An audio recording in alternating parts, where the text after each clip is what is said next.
You want the gold? Take it, but not at the cost of Clara's life. Those were the last words Cole Rafferty shouted before tossing the chest of gold and war secrets into the canyon below, sacrificing fortune for something far more valuable. He was just a cowboy, a quiet man in a quiet town, until one dusty afternoon, a rusted chest rose from a dry well, and with it, a war long buried came back to life. True Wild West Stories invites you to discover a tale of loyalty, sacrifice, and the cost of choosing what's right. Dust Creek hadn't tasted rain in 73 days. The ground cracked like old pottery, wheat fields curled into brittle stalks, and even the mesquite trees looked thirsty. High noon brought no relief, just the hum of cicadas and the hot wind sweeping through the ghostly quiet of Main Street. It was on such a scorcher of a day that the whole town gathered around the old well behind the church. Men stood shoulder to shoulder, squinting into the pit as sweat slid down their necks. Women fanned themselves with hymn books. Children clung to their mothers' skirts, whispering questions no one dared answer. "This well saved my daddy in the drought of '58, muttered old Marvin Price, voice hoarse with memory. "And his daddy before him. Ain't no reason it should run dry now." Harvey Boone, the town's portly mayor, wiped his brow with a red kerchief and nodded solemnly. "If there's even a drop left, we'll find it." Near the edge stood Cole Rafferty, arms crossed, shirt soaked through, boots caked in red dust. Younger than most there, but with a face shaped by sun and silence. Cole had the kind of stillness folks either respected or feared. He hadn't spoken much since coming back to Dust Creek 6 months ago. Not since the cattle market crashed and left him with little more than debt and a saddle. Beside him stood Clara Monroe, the schoolteacher. She held a folded canvas hat in her hands, eyes narrowed at the well like it owed her something. Her dress was plain but neat, and her voice, when she used it, carried a calm authority that made children sit straighter and men think twice. The rope groaned as a crew of volunteers pulled up something heavy from the dark. Hands blistered, arms strained, dust swirled. When it finally broke the surface, the crowd fell silent. A rusted iron chest, crusted with age, emerged from the shaft, its corners bent and hinges nearly fused shut. No one spoke. The last time Dust Creek had found something buried, it was a rattler's nest under the general store. "Where the hell did that come from?" someone whispered. "Looks military," another muttered. Boone stepped forward. "Let's get it open." The tools came out fast, crowbars, picks, even a sledge from the blacksmith's shop. They chipped and cursed, metal screaming against metal, until finally the lid creaked. The chest split open with a metallic sigh that seemed to echo down the well. Inside, gold glinted in the sun, not coins, but bars, old and stamped with the seal of the Union Army. Stacked beneath them, sealed oilskin packets lay thick with dust. A collective gasp rippled through the crowd. "My God," Clara whispered, clutching her hat tighter. "Holy hell," someone said near the back.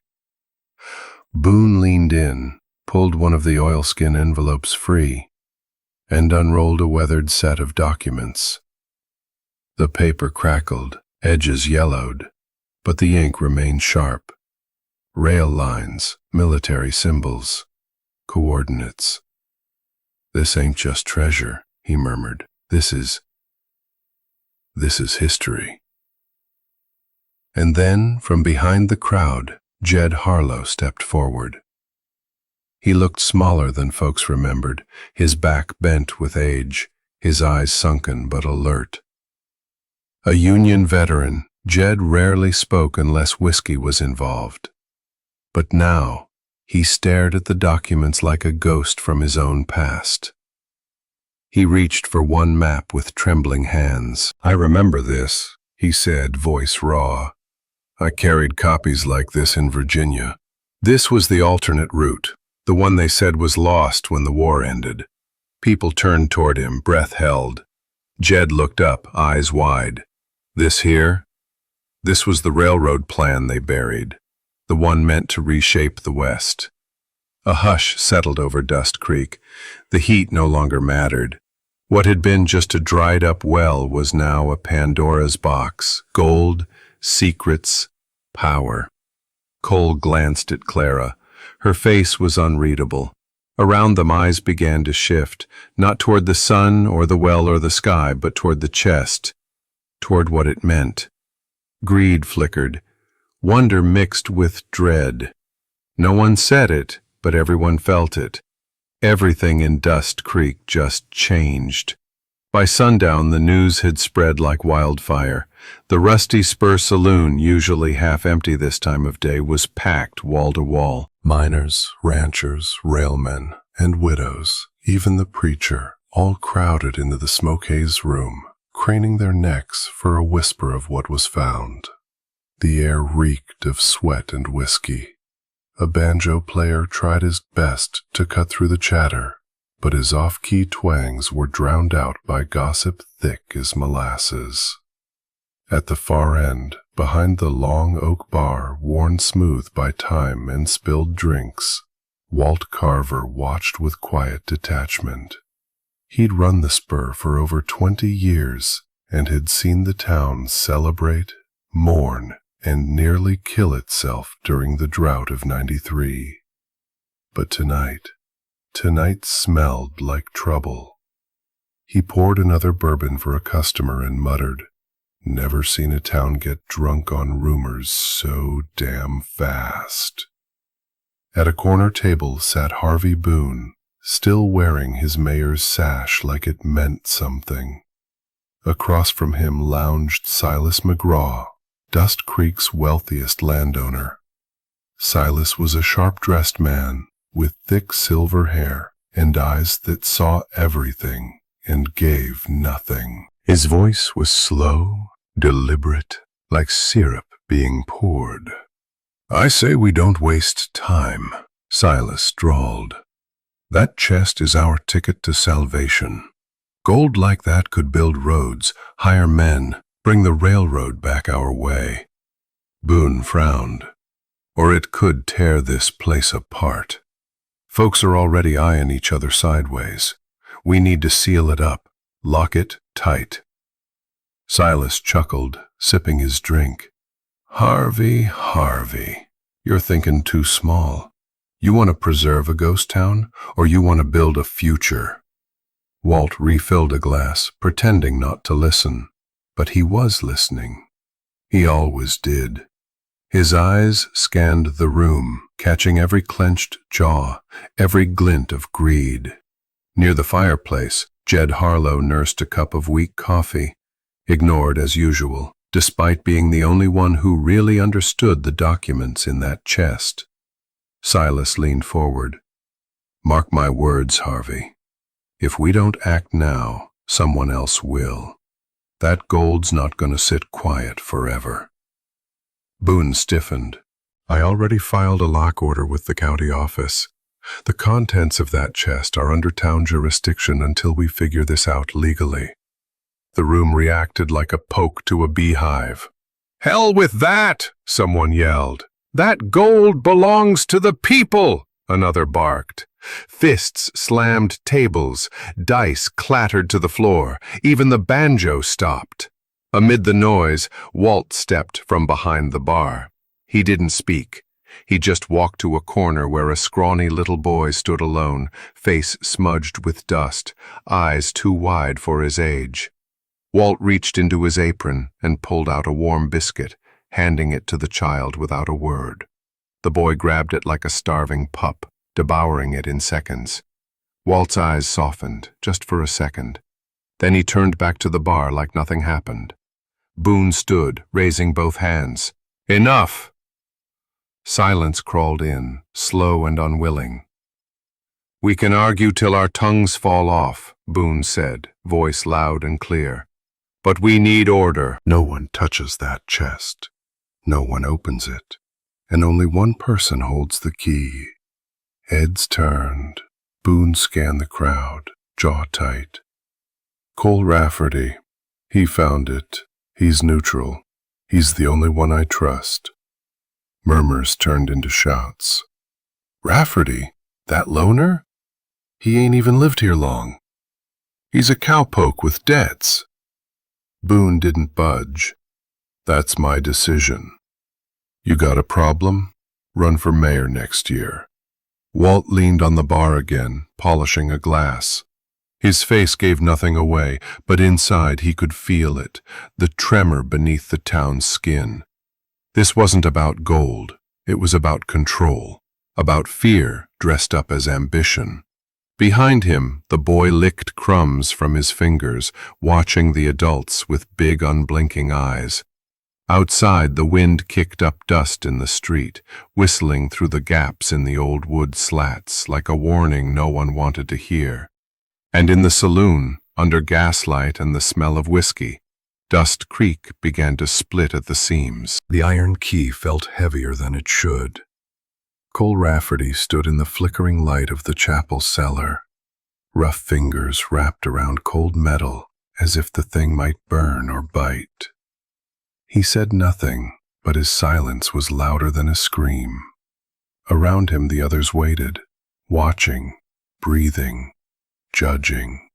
You don't have to like it, Mayor Boone said, voice echoing off stone walls. You just have to hold it, for all our sakes. The basement beneath Dust Creek's chapel smelled of old wood, candle wax, and something older, something left behind by the dead. Candles lined the walls in brass holders, their flames dancing with every breath of wind that slipped down through the floorboards above. Shadows stretched long and sharp. A single table stood in the center, and on it, the metal chest gleamed faintly in the dim glow. Cole finally looked up. Why me? Boone adjusted his collar, sweat staining the armpits of his shirt despite the underground chill. You owe no man in town. You've turned down every offer Silas ever threw your way. And you, he pointed a finger, once dragged Tommy Harper back from a flash flood when his own daddy ran. Cole's jaw flexed, but he didn't respond. Across the room, Clara Monroe stepped forward. Her voice was soft, but steady. You said once that money doesn't bend your spine. That's why they chose you. Cole remembered. It had been a passing comment, spoken on a walk home from school after helping her fix a broken gate. He hadn't thought she'd been listening. He hadn't thought it mattered. Still, she added, her eyes meeting his, maybe it's best the keys turned over to the county. Let the law sort it out before the whole town goes blood crazy. Law's slow, Boone muttered. Greed ain't. A dry cough broke the tension. Jed Harlow, seated near the back on an old stool, cleared his throat again before speaking. That chest holds more than gold. Those papers in there, they mark lines that never got built, but were meant to. Rails, troop routes, border trails. You open that lid again, you stir up things buried deep. Not just in the dirt, but in men's minds. He looked at Cole, tired eyes sharp. You keep that key, son. You better be ready to lose friends. Maybe worse. Silence pressed down like a second roof. Cole turned the key over in his palm. The teeth were jagged, worn with age. like it had already opened too many doors. He exhaled. I'll hold it. No fanfare followed, no applause. Just the scrape of Boone's boots as he turned away, and Clara's quiet nod, equal parts worry and approval. Suddenly Cole's hand stilled. His ears caught something. A shuffle above, not just wind. Wood creaked at the top of the stairs. Shadows moved just outside the cellar door. "Did you hear that?" he asked, already stepping back. Clara reached for a candle. Boone moved to the base of the stairwell. Jed stood slowly. "We weren't followed," he said, more hopeful than certain. Then a gunshot. Loud. Close. The echo rang through the cramped stone walls like a thunderclap in a canyon. Everyone froze. Candlelight quivered. Dust fell from the beams above. For one breathless moment, no one moved. No one breathed. Then Clara whispered, "That came from the church floor." Cole drew his revolver, not out of fear, but instinct. His face was stone, but his eyes were already scanning the dark corners. Back away from the stairs. Boone ducked behind a pew chest. Jed crouched low, lips muttering a prayer he hadn't used in years. Cole crept toward the stairwell, boots barely making a sound. At the top, the cellar door stood slightly ajar. A breeze whispered through it, cold despite the heat outside. He reached for the knob, muscles taut, pulse steady. Behind him the others waited. The shot had come without warning, but whatever or whoever it signaled was already inside. The blast still rang in Cole's ears as he burst through the chapel doors, boots skidding on sun-baked earth. The key was tucked tight in the leather pouch at his hip.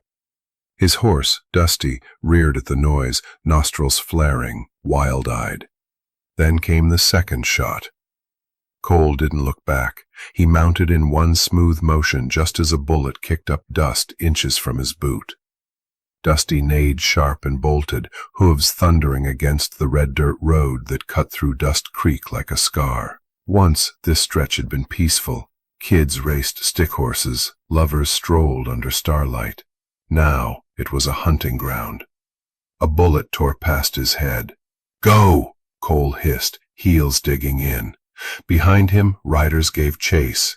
3 of them, maybe 4, Silas McGraw's men, no doubt. Hired guns. Greedy bastards with hollow eyes and quick fingers. The kind who didn't ask questions, just aimed and fired. Wind roared in Cole's ears. Dust kicked up like a storm, swallowing the horizon in swirling red haze. The old windmill at the hill's edge loomed ahead. One blade snapped clean, spinning wildly in the gust like a dying bird. He veered left, Dusty nearly slipping in the loose gravel. Shots cracked again. One missed. The other didn't. Pain burned through Cole's shoulder, sharp, searing, hot as branding iron. He grunted, clenched his jaw, leaned low into the saddle. Blood soaked his shirt, warm and fast. "Damn it," he growled, fingers tightening on the reins. The road blurred. Dust choked the air. His heart pounded like war drums in his chest. He could hear them now. Close. Laughing. One rider shouted, "Drop the key, Rafferty!" Or bleed dry. Cole didn't answer. He turned in the saddle, firing once, twice. The second shot clipped a rider's arm. The man screamed, spiraling off his horse into the brush. The others cursed, falling back slightly. Dusty surged forward, hooves slicing the dirt. Cole clung on, dizzy, vision tunneling. His hand went numb. Blood slicked his fingers. Another shot rang out. He didn't see where it landed, but Dusty bucked hard. Cole lost his grip. The world spun. Sky, dirt, blood. He hit the ground hard, shoulder first, air knocked clean from his lungs. He rolled, gasping, face pressed against the warm earth, breath shallow. The key pressed into his ribs through the pouch, still there. Boots thundered past, then silence. He tried to sit up, but the pain dragged him down. His eyes fluttered. Dust swirled like a curtain of red smoke. Everything smelled of iron and gunpowder. He tasted copper on his tongue. The windmill creaked, and then a shape, a woman, running toward him through the dust, skirts flying, hair loose, eyes wild. He blinked, unsure if she was real, but her voice pierced the roar in his ears. "Cole! Stay with me." He tried to speak, couldn't. Everything turned dark, except her face. It was the last thing he saw before the red dirt road swallowed him whole. Blood trailed behind them, thin and dark against the wood-planked floor. Clara Monroe dragged Cole's half-conscious body through the front door, her breath shallow, heart galloping like a wild mare. The cabin creaked under their weight, a soft thud as the door shut behind them, followed by the click of the lock. "Don't you die on me, Cole Rafferty," she muttered through gritted teeth.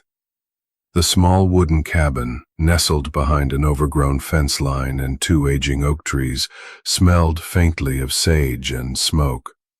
It was warm, but not cozy, more like a place stitched together with grief and necessity.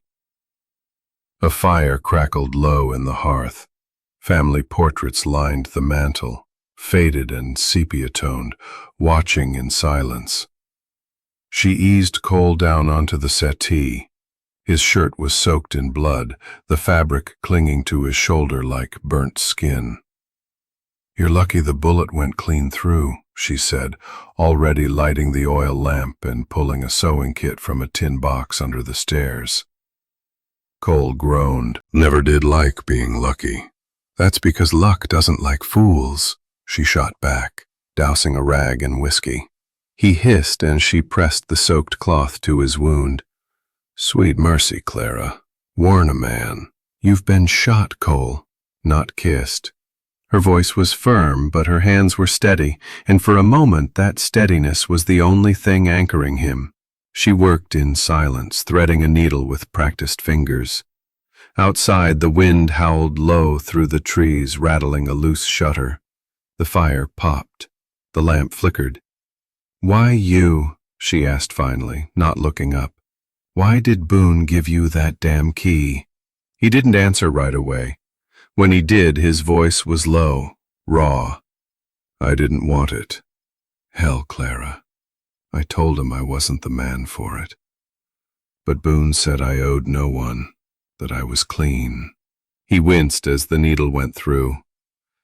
"He called me a damn compass, said I'd point true." She paused, needle mid-air. "And you believed that?"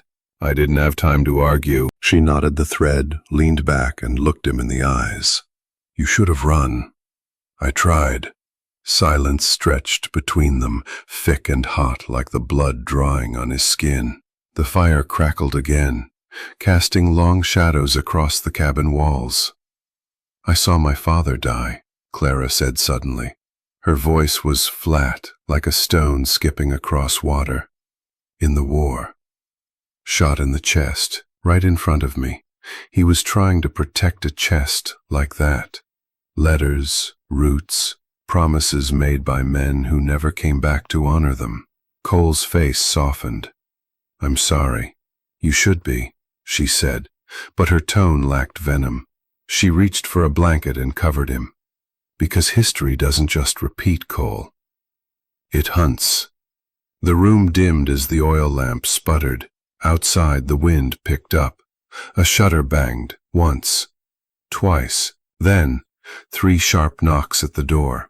Loud, slow, deliberate. Clara froze. The needle clattered to the floor. Cole reached for his revolver, but his fingers were weak, slick with sweat. Another knock. They both turned toward the door. A shadow moved across the frosted glass. Heavy footsteps on the porch. Cole tried to rise but grunted, clutching his side. Clara stepped in front of him, gripping the fireplace poker like a rifle. "If they come in," she whispered, eyes locked on the door. "We won't make it." The lamp dimmed to a flicker. The wind outside screamed, and someone turned the handle.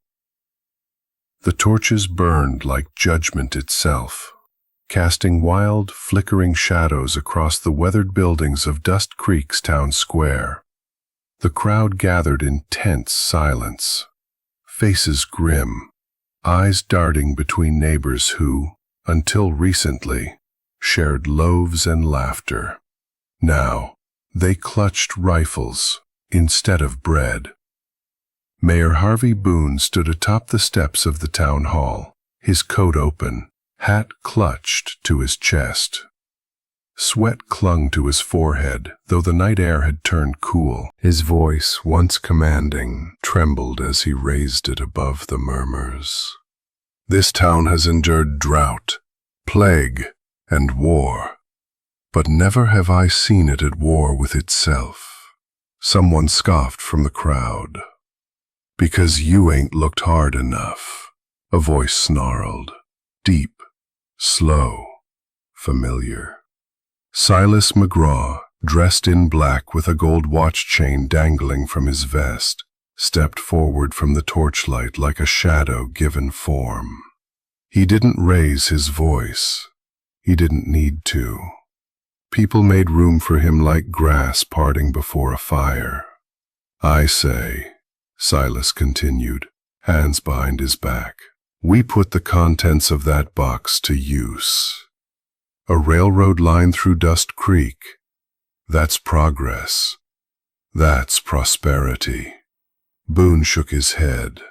"Those plans were buried for a reason.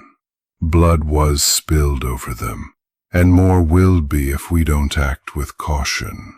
"Blood's already been spilled, Mayor," Silas said, smiling with teeth that never reached his eyes. "Your silence has just kept you from hearing the cries." Walt Carver, leaning against a post outside the saloon, chewed a matchstick slowly, eyes scanning the square. He hadn't said a word all night. He didn't need to. Walt was the kind of man people looked to when the air turned sour. Quiet, but the first to fire when things went wrong. Boone raised a hand.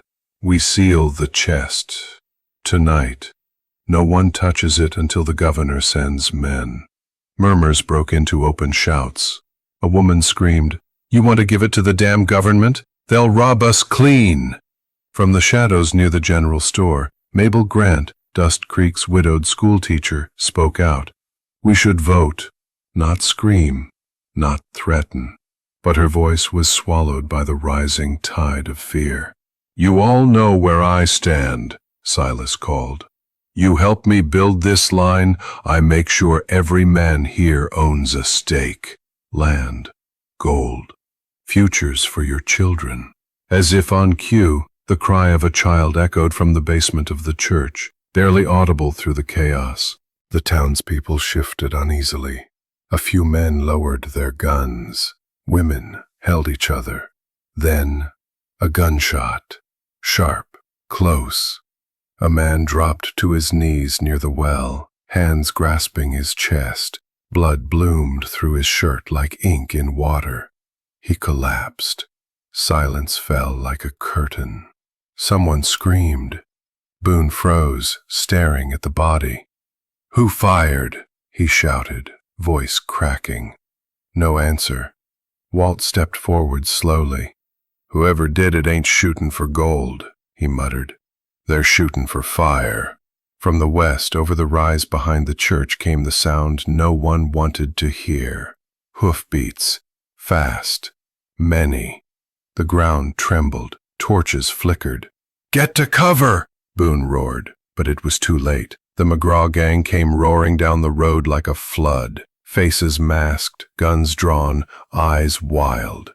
Silas stood calmly at the center of the square, arms crossed, like a man watching his investment mature. In the distance, a child's cry rose again from the church basement. The sound sliced through the panic like a blade.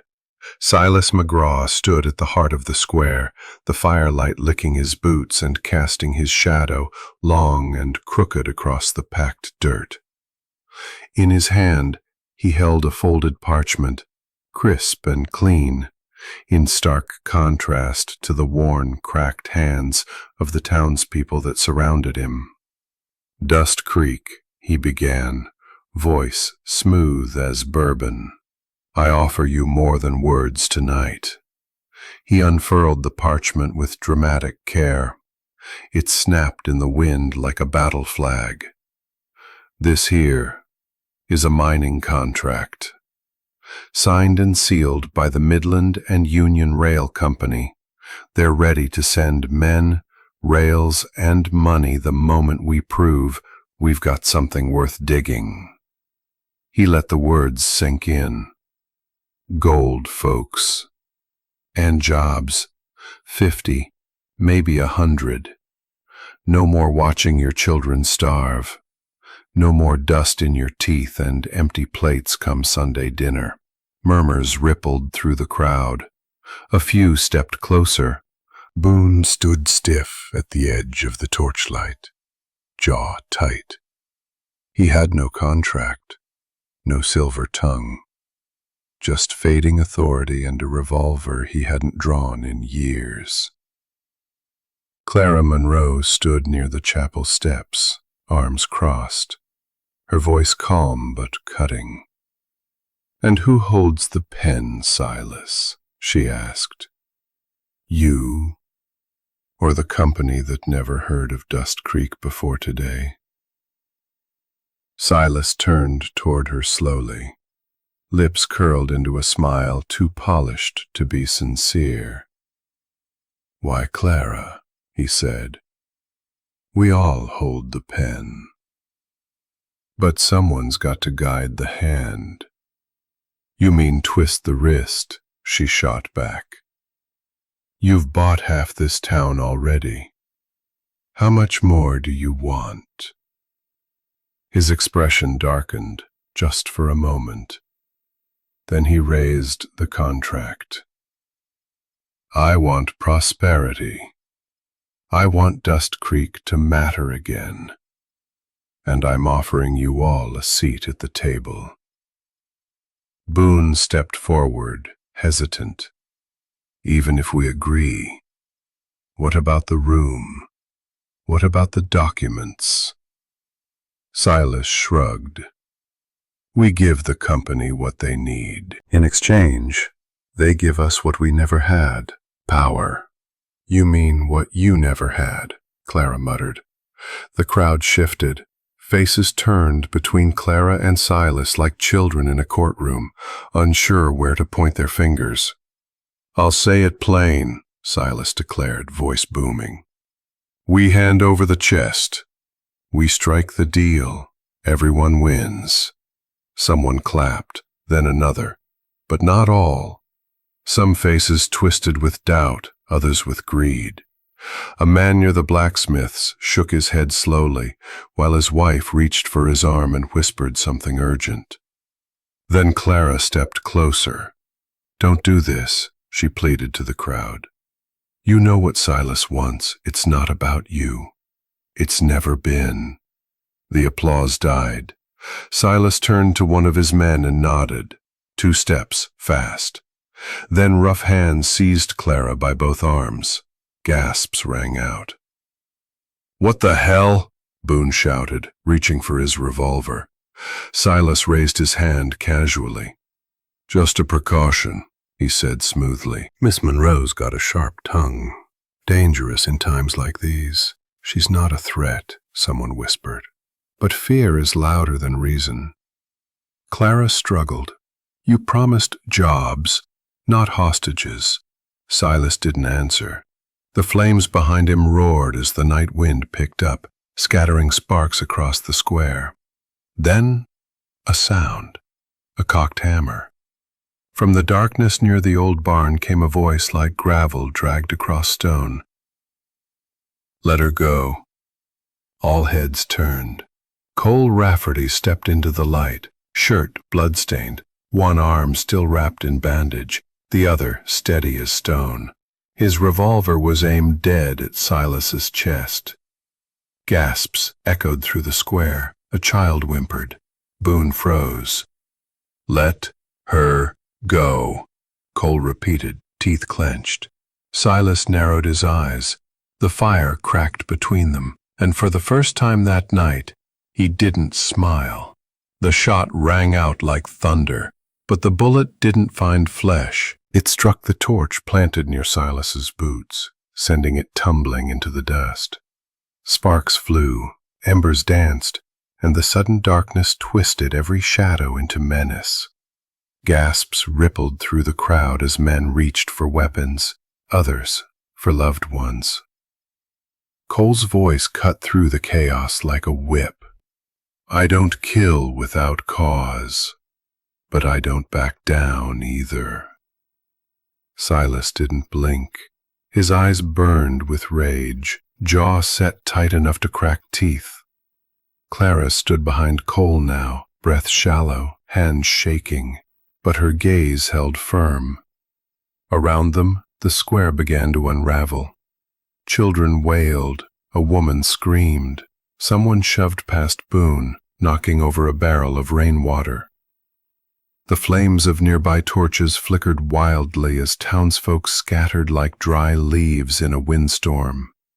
Dust Creek, once a place of shared suppers and harvest prayers, now cracked open like old wood under strain. Cole stepped forward, the revolver still steady in his hand. "I'll say it plain," he growled. "Before the sun rises, that chest is leaving this town." The words struck like a hammer. Silas moved fast, lunging forward, but Boone grabbed his arm. "Let go of me, Boone," Silas barked. "You'll tear the town apart," Boone shouted back, spit flying. "Better torn than stolen blind." Clara grabbed Cole's arm. "You'll be killed," she hissed. "They'll never let you leave." "Then they'll have to try," Cole muttered, voice low. From the corner of the square, a bottle shattered. Then the crack of gunfire tore through the air. Someone screamed, another shot, then another. It was no longer a standoff. It was a gunfight. Cole pulled Clara behind the old well's stone lip and fired twice toward the saloon steps, where two of Silas's men crouched with rifles. Boone ducked behind a barrel, yelling, "Hold your fire! Hold your... Damn it all!" Silas vanished into the crowd, barking orders. His men returned fire without precision, just panic and powder. The flames cast the square in a hellish glow, faces lit in flashes, eyes wide with desperation. Cole's heart pounded. He could barely hear over the gunshots, the clanging of metal signs in the wind, and the unrelenting sound of crying. He counted. 3 bullets left. "Move!" he shouted, yanking Clara toward the church steps. A bullet grazed the stone inches from her head. She yelped but kept going. Behind them a man fell, then another. Townsfolk scrambled for shelter. Some ran home, others disappeared into the night. The square emptied fast, save for those too brave or too foolish to run. Near the chapel, Cole spotted Boone huddled behind a post, hands trembling as he reloaded. "Help me get the kids out," Boone shouted. "Later," Cole barked. "First we survive this." They kept low. Cole shoved Clara behind a rain barrel, ducking just as a bullet cracked the wood above her head. Then came the whisper of something behind him. He spun. 3 rifles, 3 men, 3 barrels pointed straight at his chest. Clara saw it before he did. Her scream ripped through the night, sharp and horrified. "Cole!" He turned, too slow. The barrels gleamed. The men didn't flinch. And in the distance, wind chimes sang from an abandoned porch, each clink of rusted metal like a death toll in the dark. The sound of boots pounding dirt still echoed behind them as Cole and Clara stumbled away from the burning square, the heavy iron chest between them groaning with every step. The night wrapped around them like a wet blanket, thick, oppressive, broken only by the occasional hoot of an owl or the metallic rattle of the rickety cart behind. Clara clutched her revolver tight against her chest. Her knuckles were white, her breath ragged. Behind her, the chaos of Dust Creek shrank into distant flickers of flame and the far-off shouts of townsfolk. But Cole Rafferty didn't slow. He had made a vow. Before dawn, that chest leaves this town, and dawn was no friend to the hunted. They reached the edge of the creek where a rusted-out pickup Cole had stashed a week earlier sat buried to its axle in the mud. The wheels spun once, groaned, and then fell still, like a beast too tired to care. "God damn it," Cole spat, wiping sweat from his brow. The old Ford wasn't going anywhere. Clara climbed down, her boots sinking into the wet soil. "We can't carry the chest much farther," she said, voice tight. "It weighs more than both of us." Cole yanked open the truck bed, searching for a rope, a tarp, anything. "You ride," he said after a beat, his voice rough. "I'll lash the damn thing to the saddle." "We move fast. Maybe we make it to the ridge before they catch scent." "What about you?" she asked. He met her eyes. "I'll run." "The hell you will." But she didn't argue further when he turned to the saddlebag and pulled out the length of rope. His movements were practiced, fast, half instinct. He hoisted the chest, tied it down tight against the leather flank of his mare. The horse whinnied in protest, but held. Behind them, the night carried something new, the unmistakable drum of hooves on hard dirt. "They're coming," Clara whispered. Cole scanned the horizon. Moonlight glinted off the wet grass, and every tree looked like it could hold a rifleman. His jaw clenched. He handed her the reins. "Ride. You're faster alone." She shook her head violently. "We're not doing this again." "You shoot straight?" "Straight enough." "Then ride close. And if you see fire, shoot." The sound of the old truck's engine had long gone cold. A faint smell of gasoline lingered in the mud, mixing with the thick stench of sweat and fear. Cole pulled his revolver, eyes scanning the trees, the road, the shadows. And then, a distant whistle, sharp, familiar. Cole froze.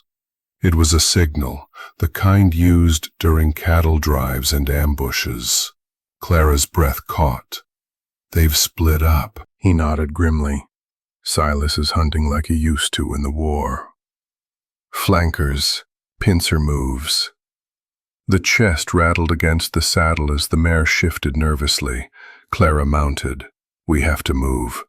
Now Cole turned to the truck one last time, almost mournful. Then he slapped the mare's flank. "Go!" They bolted down the dirt path, winding through switchbacks and over low gullies, dodging brush and fallen logs. The stars above watched coldly. Behind them, hooves grew louder, closer. Then, crack! A gunshot tore the night apart. Bark exploded from a tree near Clara's head. She ducked low, gripping the reins tighter. Cole swerved wide, firing blind into the trees. Another shot, then another. The muzzle flashes lit the night for split seconds at a time, like devil's lightning. Up ahead, the path narrowed.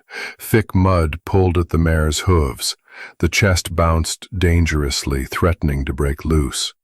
Cole sprinted alongside, breathing ragged, boots pounding, lungs burning. His legs screened. His vision blurred. Another shot rang out, this one high, deliberate, not aimed. A warning. Just as they rounded the bend, the whole path lit up in a burst of orange as someone fired into the sky from close range. The flash illuminated the trees, the tangled branches, and a silhouette, mounted, waiting. A gunshot overhead, a figure in the dark. The wind howled through the cracks in the wooden cabin like some old ghost refused to rest. Jed Harlow sat hunched over the desk, the flame of a rusted oil lamp flickering against his weathered face. Shadows stretched long across the room. Quivering on the walls where a torn photograph of his old regiment hung. Half the men in that picture never came home. In front of him lay the documents, brittle, yellowed with time, still sharp with danger. War maps, troop movements, secret rail plans, orders signed in ink that had long since bled through paper. The kind of documents governments forgot, but Jed never did. His knuckles were white against the edge of the desk. Boone paced behind him, restless, agitated. "I've tried every line," he muttered. "Telephone's dead. Cut somewhere between here and Chisholm. No help's comin'." Jed didn't answer. His eyes stayed on the documents. "Jed," Boone said, stepping forward, lowering his voice, "we need to destroy those papers, or bury them again, deep. If Silas gets them, Silas doesn't give a damn about history." Jed growled, not turning. "He wants leverage. These papers ain't gold to him. They're fuel." Boone slammed his hand against the side of the wall. Dust rained from the ceiling beams. "Exactly my point. You think the town can survive that kind of fire?" Jed finally looked up, his eyes bloodshot. "I fought for this country, Boone. I watched boys choke on smoke and bleed into cotton fields for what's written in those papers." Boone said nothing. Outside, wind drove fine sand against the cabin like a drum roll. The ceiling fan, old and tired, creaked on its slow arc overhead. The whole house groaned like it might collapse under the weight of memory. A knock came at the door, sharp, deliberate. It creaked open to reveal Emmett Crane, one of the oldest ranchers in the county, and his granddaughter May. Behind them were a few more townsfolk, faces Jed recognized from long ago. Folks who'd weathered blizzards and bankruptcies and church fires. People who remembered when Dust Creek had more than one streetlight. "We heard," Emmett said quietly, eyes landing on the documents. "We heard what was found." Jed gestured them in. No point in hiding what half the town already whispered about. "We need to decide," Emmett continued. "That rung, those plans, they're not just paper. They're stories, truths, blood." Jed exhaled slowly. "And what do you do with truth that can tear a place in two?" No one answered. From across the room, Boone unfolded a scrap of parchment handed to him just hours ago. Clara's handwriting, tight and urgent. "If we hold on to history out of pain, we pass down only hate. But if we destroy it to forget, we lose what made us who we are." Jed read it twice, then 3 times. He sat back, closed his eyes, and let the wind scream a little louder. "She doesn't understand," he whispered. "You weren't there. You didn't smell burnt cotton and horseflesh and blood in the same hour." Boone's voice cracked. "She ain't wrong either." A long silence fell, then Jed stood. "We can't keep these here." "What are you saying?" Emmett asked. "I'm saying we give Cole his chance. He said he'd get that chest out. If he fails, these papers go up in flame. I'll do it myself." "And if he doesn't come back?" Boone stepped forward, his voice louder than he meant. "If Cole fails, this town gets buried, along with every last one of us. The oil lamp flickered, casting Boone's shadow large against the wall. Outside, the wind rattled the windows, and the photo of the old soldiers above the desk swayed gently, like it too was waiting to see which way Dust Creek would choose to lean, toward the truth, or away from it. The first thing they smelled was blood, not fresh but dried, coppery, sticky, baked into the sand. The old riverbed stretched wide and dead in front of them, its cracked banks jagged like broken pottery. Bones of some animal, maybe a steer or a wild hog, lay tangled in thorn brush near the driftwood. A buzzard circled overhead. Clara pulled her coat tighter. "I used to swim here," she murmured.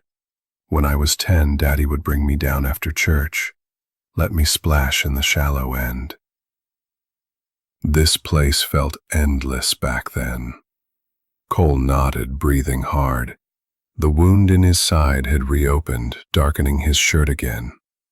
He didn't speak. His eyes were too busy scanning the ridges beyond the banks. The dry bridge ahead had collapsed. Just a few splintered beams remained where it once crossed the creek, but the cross ties of an old rail line still cut across the far side. Half buried, forgotten. "We'll rest here," Cole said, voice hoarse. "Just long enough to catch breath and water the horse." Clara hesitated. "We shouldn't stop." "We stop or we die tired," he replied, already unstrapping the canteen. She didn't argue. Minutes passed. The only sounds were the soft creak of leather, the occasional crack of shifting sand under boot, and Cole's shallow breathing. Then came the snap, too sharp to be natural. Cole froze. Another crack, off to their left, then a whistle, one Clara didn't recognize, but Cole did. He spun. "Down!" Gunfire ripped the stillness apart. Bullets kicked up sand around their feet as Cole tackled Clara to the ground behind an overturned trough. He pulled his revolver and returned fire, each shot echoing like thunder in the canyon of dry riverbanks. From the ridgeline, figures emerged. Men with scarves over their faces, rifles raised. Silas's crew. Clara's hands shook as she fumbled in her bag, pulling out extra bullets. She glanced at Cole's face, gritted teeth, sweat pouring, a line of blood from his brow, and slid beside him. "I got you," she whispered. Cole nodded, reloading as fast as his fingers allowed. They were outnumbered. 5, maybe 6 of them, closing in fast. Cole fired 2 more shots, hitting one man square in the shoulder and sending him tumbling down the bank. Another returned fire, the round slamming into the dirt just inches from Clara's head. She gasped, flinching. Cole covered her with his arm. "Stay low, damn it!" A boot crunched behind them.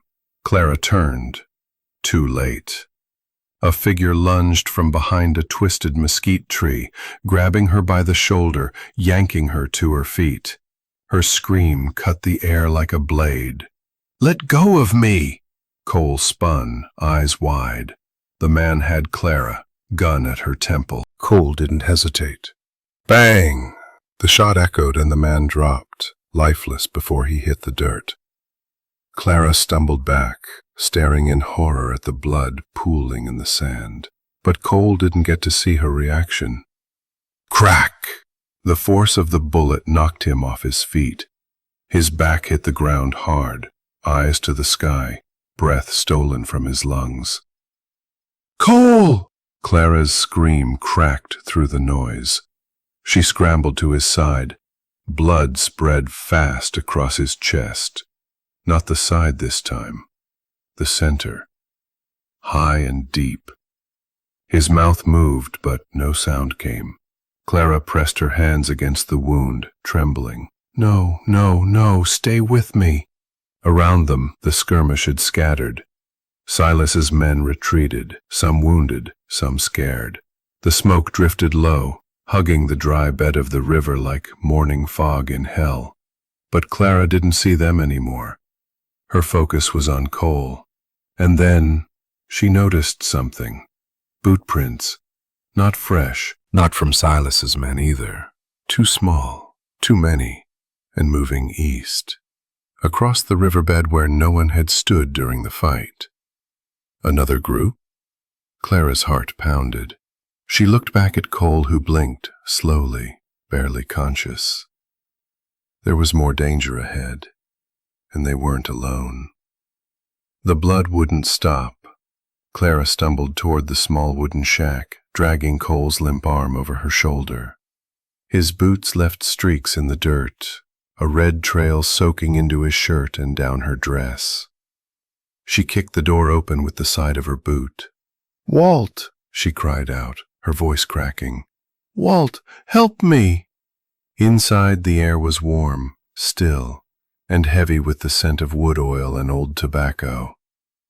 A rusty radio on the counter crackled softly, playing a slow country ballad from a time no one talked about anymore. On the far wall hung a row of dusty horseshoes and a calendar stuck on a month 3 years past. Walt Carver looked up from a tin cup of coffee. The grizzled saloon keeper didn't move for a beat, just stared at Clara, then at Cole's blood-smeared face. Then he stood, without a word, and cleared the small table in the center of the room. "Put him here," he said. Clara guided Cole onto the table. He groaned, barely conscious. Walt grabbed a bottle of rubbing alcohol, a worn needle, and black thread from a drawer beneath the counter. He lit a lamp, rolled up his sleeves, and tied a rag around his mouth. Clara hovered, hands trembling. He's losing too much." "Then shut up and hold him," Walt barked. He poured the alcohol straight into the wound. Cole arched with a muffled scream, eyes wide, then shut again. His knuckles turned white, gripping the edge of the table. Walt sewed, clumsy, fast, but practiced. His hands didn't shake. He had done this before, probably too many times. Clara held Cole's shoulders down, whispering his name like a prayer. Minutes passed, stitched in silence and pain. The radio kept playing, the voice of some long-gone cowboy crooning about broken hearts and quiet roads. Finally, Walt sat back, wiping sweat from his brow. "He'll live," he said, "if he doesn't bleed out tonight." Clara choked back tears, clutching Cole's hand. "Thank you." Walt didn't reply. He poured another cup of coffee, this time for himself and her, then sat by the window, looking out over the empty yard. Outside, tied to a fence post, an old mule shifted its weight, snorting into the night. A small wooden cart rested beside it. "Why?" Clara asked quietly. "You didn't have to help." Walt let the question hang in the air. He lit a cigarette, took a long drag, then exhaled slow. "When I was 12, my brother bled to death after a mine collapse. I didn't know what to do, just sat there holding his hand, watching the blood run out. That night, someone could have helped. No one did." He tapped ash into an empty jar. "I ain't making that mistake twice." Clara nodded, swallowing hard. "But Silas don't owe me," Walt snapped. "He owns half the town, but he ain't bought my damn soul." The radio hissed between verses. Cole stirred on the table, eyes fluttering.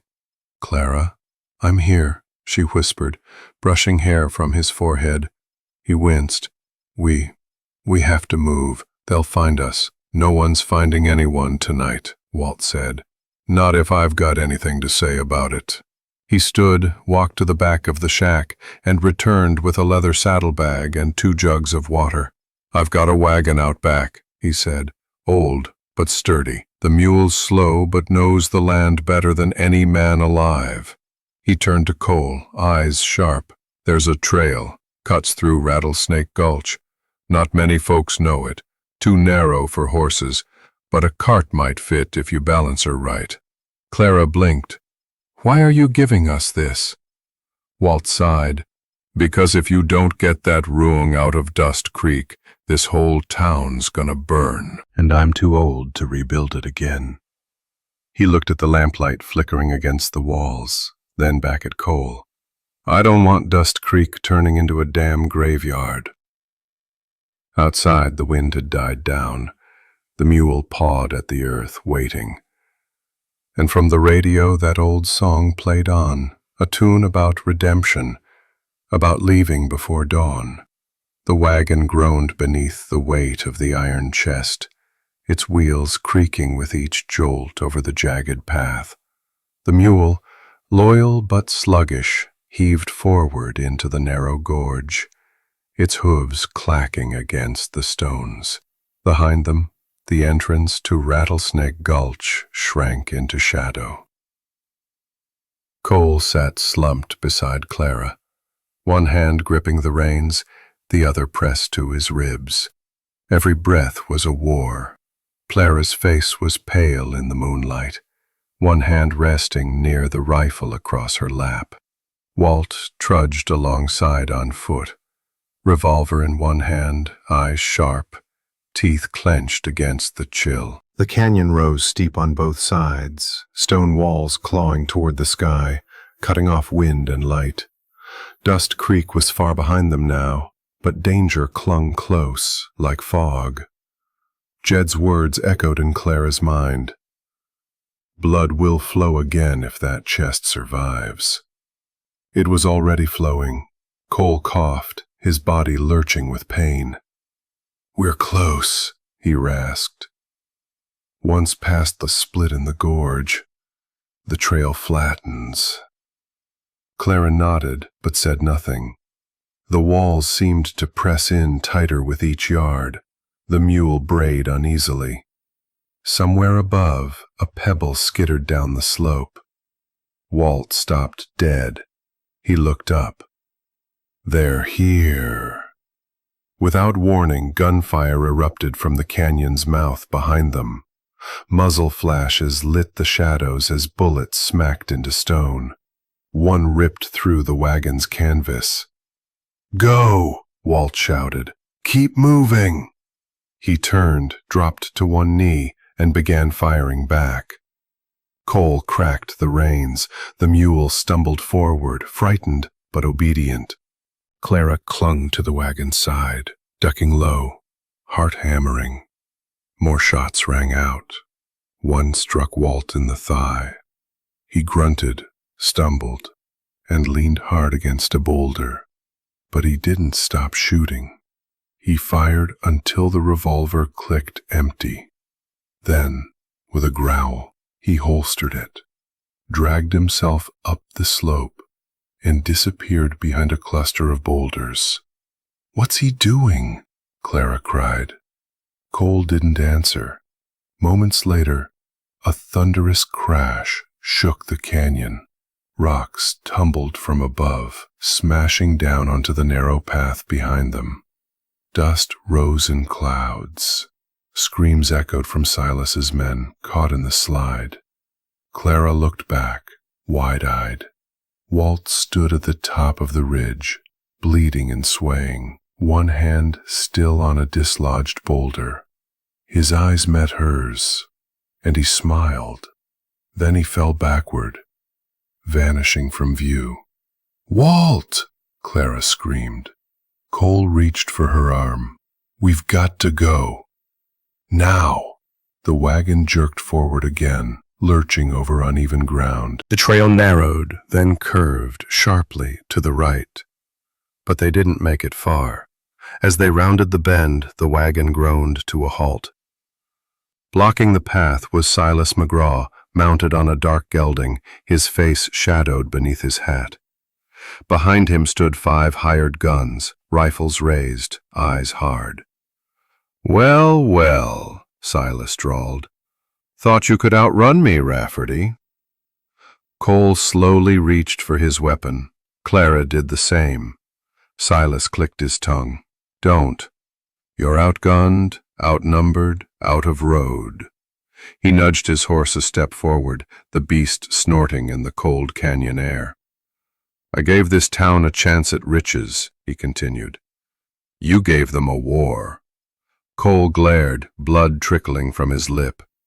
"You gave him a curse." Silas smiled, cold, unforgiving. "Then let's see who bleeds next." The wind picked up, whistling between the canyon walls. Somewhere behind, the last of the tumbling rocks settled with a final thud. The moon broke through the clouds for a single moment, just enough to glint off the barrels pointed at their hearts.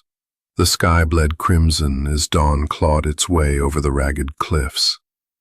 Wind howled through the canyon like an animal in pain, kicking up clouds of red dust that danced along the edges of the sheer drop. The narrow ledge clung precariously to the rock face, and beyond it, nothing but air and a bottomless gulf. Cole Rafferty stood near the edge, his shirt torn, skin smeared with dust and dried blood. One arm cradled his ribs, the other gripped a revolver. The iron chest sat a few feet behind him, tied with a worn leather strap to the back of the mule, who pawed anxiously at the loose stones. Across the ledge, Silas McGraw and his men fanned out, rifles raised.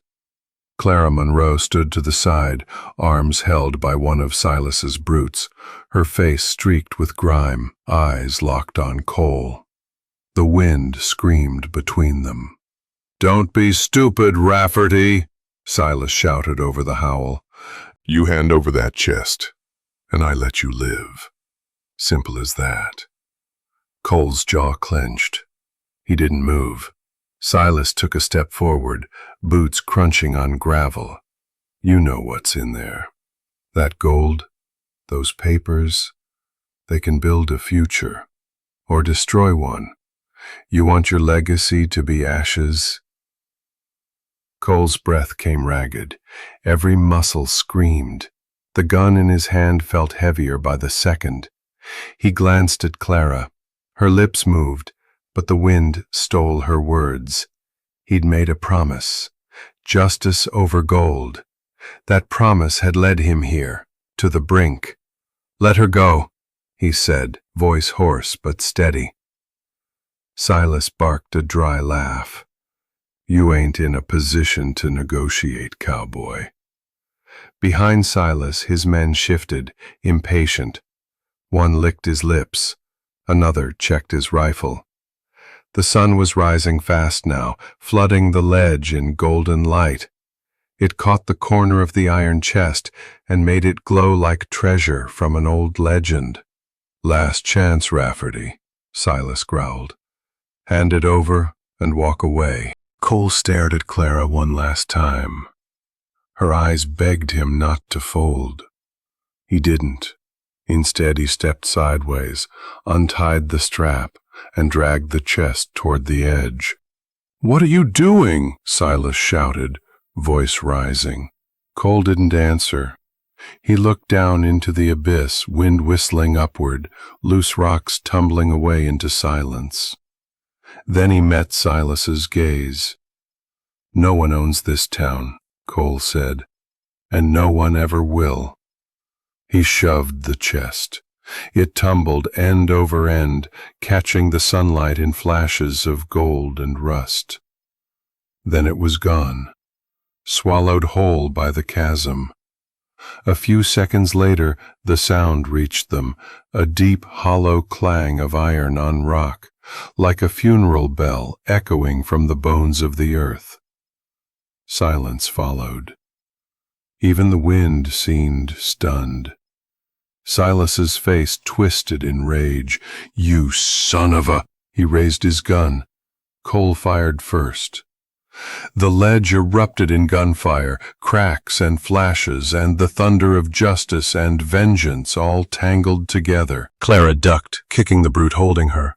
Cole moved like a ghost, wounded but unyielding, firing, dodging, pulling Clara close. Bullets ripped through the air. Silas roared, charging forward. Cole met him halfway, the two men colliding near the edge, fists replacing bullets as their weapons clattered to the ground. They grappled, boots skidding on the loose rock. Silas landed a blow to Cole's jaw. Cole slammed his elbow into Silas's ribs. Clara scrambled for one of the dropped pistols, raised it, trembling. "Cole!" she screamed. Cole turned just as Silas lunged. They both fell, but only for a second. Cole caught the rocky edge with one hand, boots dangling in the void. Silas teetered above him, reaching for the gun. Clara fired once. The bullet hit the rock near Silas's feet. He stumbled, slipped, and then he was gone, plunging into the same dark pit as the chest. Cole dangled, breathless, one hand gripping stone. Clara rushed to him, grabbed his wrist. "I've got you," she yelled, straining, pulling. He groaned, blood dripping from his arm, but she didn't let go, and inch by inch she pulled him back up. As Cole collapsed onto the ledge beside her, the sun finally cleared the cliffs, bathing them both in light. The battle was over, but the reckoning had just begun. The sun crept higher over the cliffs, casting long, blood-colored shadows across the jagged ground.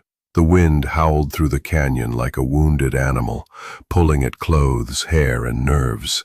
The chest was gone. The gold, the papers, everything, lost to the void below. And Silas McGraw screamed. He stood near the edge, chest heaving, fists clenched. "You damned fool," he shouted, voice raw. "Do you have any idea what you've done?" Cole Rafferty, kneeling, bleeding from the side, didn't answer.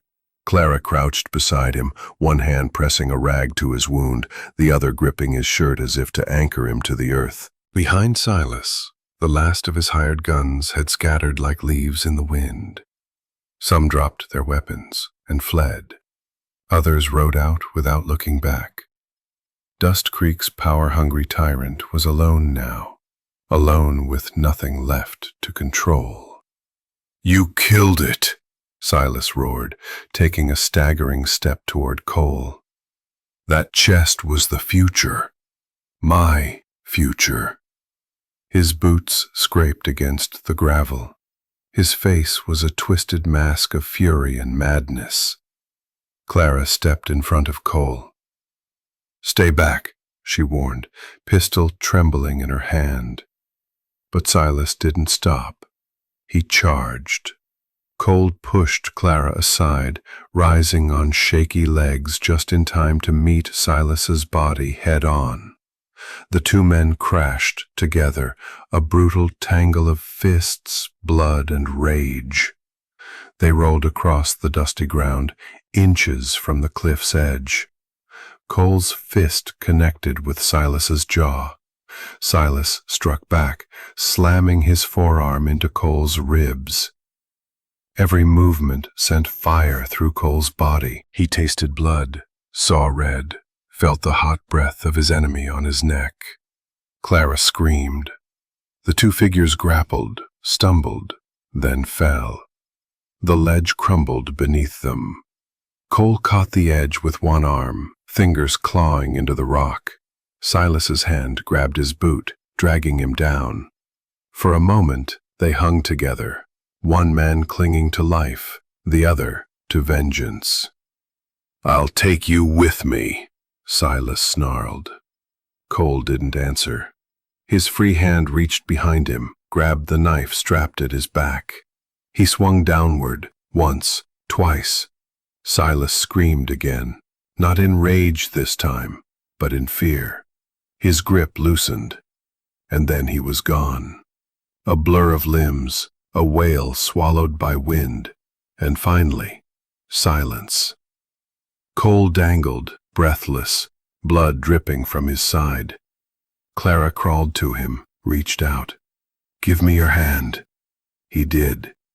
With every ounce of strength left in her, Clara pulled him up, inch by inch, groaning, crying, praying. His boots scraped over the edge. His body collapsed onto solid ground. Cole lay on his back, chest rising and falling in painful gasps.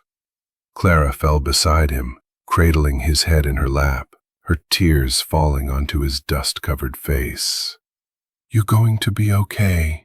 she whispered. "You have to be." He smiled faintly. "Didn't think we'd make it this far." "You did," she said, voice cracking.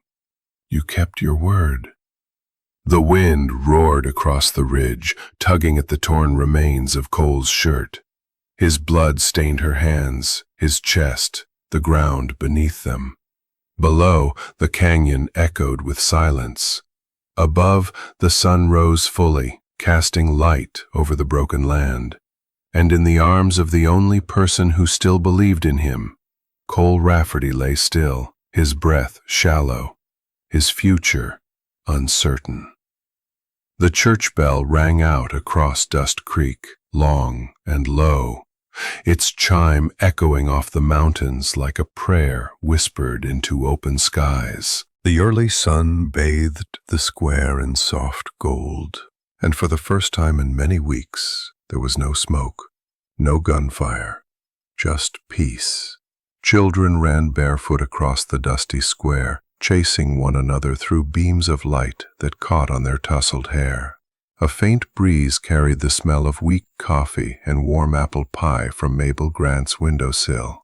Somewhere, someone strummed a banjo lazily, the tune old but comforting. Inside the old church, Clara Monroe led a small group of children in a hymn, her voice steady and sure. Behind her, the stained glass window shimmered with morning light, casting reds and blues across the wooden pews. The children's voices rose with innocence, unaware of how close their town had come to ruin. Clara's eyes moved to the back of the church, where a worn bench stood beneath the bell rope. On it sat Jed Harlow, aged and quiet, hands folded over a piece of yellowed paper. He rose slowly, and as the final notes of the hymn faded, he climbed the steps to the bell tower. He didn't need to say much. Dust Creek had heard enough words for a lifetime. Instead, he rang the bell again.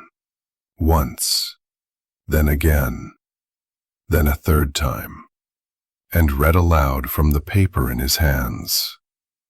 His voice cracked with age but held firm. "May the land remember peace, and the hands that held weapons learn to heal. May we bury not only gold, but hatred, and may those who chose love over power never be forgotten." It was a soldier's prayer found among the military papers once locked away in the iron chest. A footnote in the chaos, but now a cornerstone. Sheriff Boone stood near the square's edge, hat over his heart, eyes wet with something he'd never admit to in public. Beside him, Walt Carver leaned on a cane, face pale but alive, a thick bandage around his side. They both watched as townsfolk emerged from their homes, not out of fear, but to work. A committee had formed overnight. The broken well was now surrounded by planks and ropes, not for secrecy, but for restoration. Buckets and tools moved in rhythm. Boone had ordered the town's first vote in over a decade, to rebuild, together. No more secrets, no more buried greed. Clara stepped out of the church, the morning air crisp against her cheeks. She paused on the steps, eyes drifting to the square, to the hill beyond where the dust road vanished into the horizon. There was no grave for Cole Rafferty, no marker, no monument, but every soul in Dust Creek carried a piece of his story. Some said he died in Clara's arms. Others whispered he rode off before the dust even settled. A few believed he still lived somewhere west, under a false name with that crooked smile of his, and a limp in his step. But one thing was certain. Cole Rafferty had saved them. From Silas, from themselves, from history. The bakery reopened that week. Children returned to school. The banjo player set up shop outside the saloon, and every morning Jed rang the bell. Not for mourning, but to remind them the sun still rose, and Dust Creek still stood. Life trickled back into the veins of the town like water returning to a dry creek bed. And though no one spoke of the chest again, some nights, when the wind was high and the fire low, stories would surface. Stories of a cowboy who didn't care for riches, who threw gold into the abyss and chose peace over power. They never needed to say his name. Dust Creek, remembered. Sometimes, the weight of history isn't buried in books. It's buried in the ground, waiting for the right person to decide what should be remembered and what should be let go. Cole Rafferty didn't just fight to protect gold or secrets. He fought to protect the soul of a town. His journey reminds us that integrity doesn't come with a price tag. And sometimes the bravest thing a person can do is walk away from everything to save what really matters. The past can either chain us or teach us. It's what we choose to carry forward that defines who we are. What would you have done if you were in Cole's boots? If this story made you think, drop a number 1 in the comments. What state are you watching from? Let us know. Got a different take? Share your thoughts below. And if you love tales like this, don't forget to subscribe to True Wild West Stories so you never miss the next ride into the past.